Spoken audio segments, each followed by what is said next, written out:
Okay, so I am watching Andrew Yang's portion of the CNN climate crisis town hall. I mean, you already know it's BS when they're calling the town hall the climate crisis and they're trying to fearmonger you into thinking that the planet is going to end in the next 12 years or whatever it is that they're trying to talk about today. But Andrew Yang said something during his segment that it sounded so much like crap that I had to make a video on it. And don't worry, Andrew, I know you said that you couldn't verify it yourself. So I'm going to verify it for you so you never use this story again on national TV. Never, ever again use this story. Here's the clip. We're spending $750 billion that we know of on our military-industrial complex every year. And I'm going to share a story that I heard secondhand, so I can't verify it. If you heard this secondhand, why are you sharing this story on national TV? But there was a Top Gun, a fighter pilot, who said that his least favorite time of the year is at the end of the fiscal year because he flies over the Pacific Ocean and dumps oil into the ocean. Now, why is he doing that? Because they have to use all the oil that's budgeted or else they won't get the same amount budgeted the following year. So this broke his heart, broke my heart to even hear this story. Okay, so did you get that part? He told some anecdotal fake story about a fighter pilot that he heard secondhand, and that the end of the fiscal year, they dump fuel over the ocean. This guy has zero idea of how this works. Now, there's a couple things that I want to get to here. The first thing is that does the military waste money like that? Unfortunately, that part is true. Just the concept of it, not how Andrew Yang depicted it. So, use it or lose it, DOD dropped $4.6 million on crab and lobster and $9,000 on a chair in last-minute spending spree. The federal government found a way to spend $97 billion in a single month last year, of which more than $61 billion can be attributed to the Pentagon. So they are using this number. It is bloated. There is, however much the Pentagon does spend in a month, and then plus whatever their excess spending of all the money they have to spend or all the things they have to use in order for them to get it next year. But when it comes to airplane fuel, and when it comes to the fuel, it is absolutely not true that they waste fuel and they don't dump it. I mean, they could dump it over the ocean, but it doesn't go into the ocean like you might think. Now, I want to explore, does this happen? Do airplanes or the Air Force dump fuel? So, from how stuff works, do airplanes routinely dump their fuel before landing? Although it sounds alarming, a fuel dump, officially known as fuel jettison, is a safe procedure and done for good reason. It's not as wasteful as it seems either. Airlines find that fuel dumping can actually be cheaper than not dumping in certain circumstances, but it's not something pilots do on a routine basis.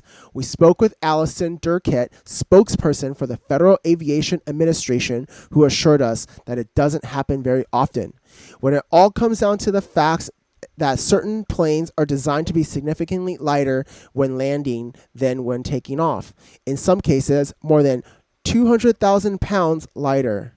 So airplanes have I'll just keep reading. This might sound backwards. One might think that taking off at heavy weight would necessarily be harder than landing with the same weight, but landing can put more stress on a plane.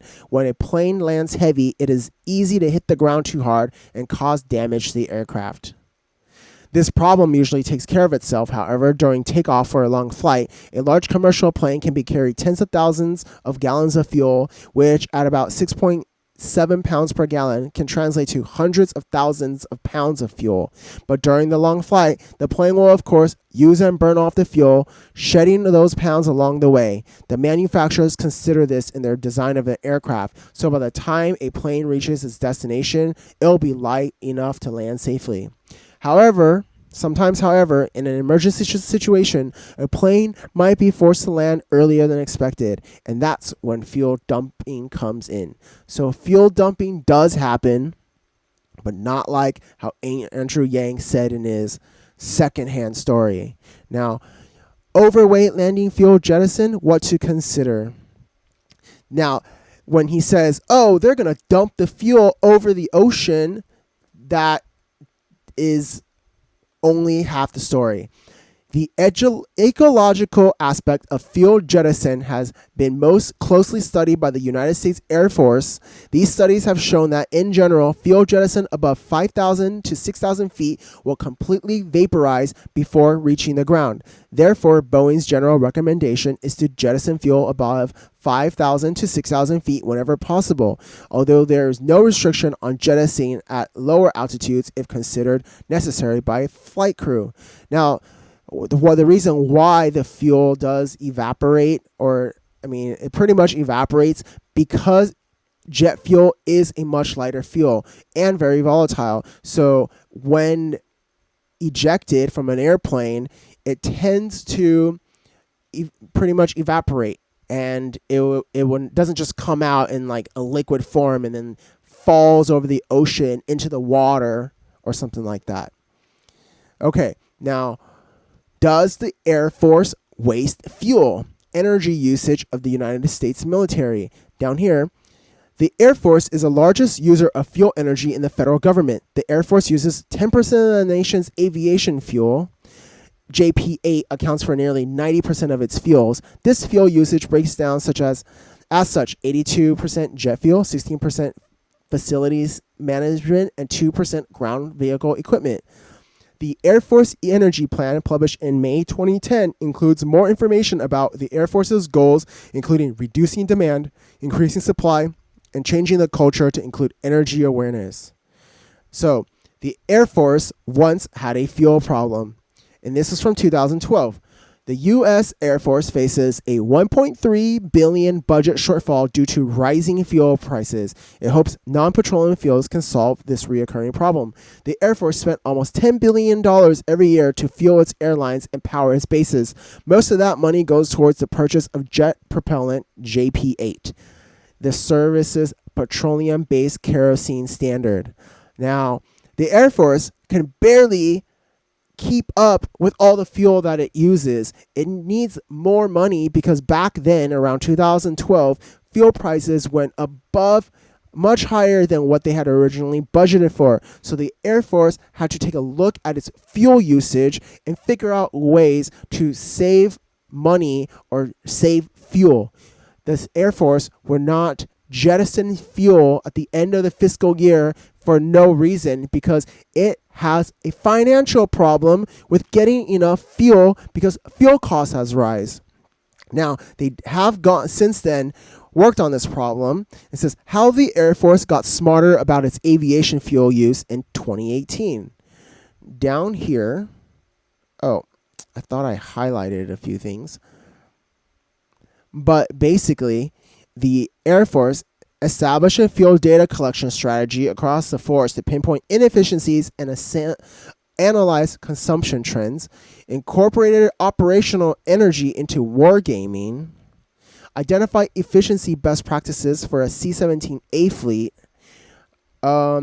inserted operational energy lessons plan into Air Force Institute of Technology programs, introduced lightweight parts into operations to reduce aircraft weight. Now, this one right here, inserted operational energy lesson plans into Air Force Institute of Technology programs. They have to save fuel. They have to learn how to budget fuel. There's no reason for them to waste fuel because they can't even get enough fuel for all the things that they need based on their budget right now. Andrew Yang lies on CNN. Andrew Yang lies about UBI. This man is a terrible presidential candidate. And that's it for today's video, or this particular video. Like, comment, subscribe, do all that fun stuff. Have a great day.